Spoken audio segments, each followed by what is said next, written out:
Ini ya ditahan ini ya, nggak dikasih lewat, minta malak duit. Kan sih bang, kalau limpul bang. Abang udah bilang kalau pakai kita 150 bang. Mau bayar segini? Abang rekam lagi aku kan? Abang. Nasib pelaku viral palak sopir truk di jembatan Napanggarohil berakhir diciduk Polsek Pujut. Tengah beredar video yang memperlihatkan aksi pungli yang dilakukan oleh seorang pria terhadap sopir truk yang melintas viral di media sosial. Kejadian pungli ini diketahui terjadi di jalan sebelum jembatan Napangga, Kecamatan Tanjung Medan.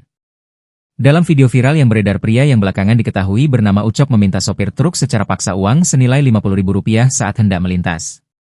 Kini, pelaku pungutan liar, pungli, yang viral di media sosial Instagram dan TikTok diamankan jajaran Polsek Pujut, Kabupaten Rokan Hilir, Provinsi Riau.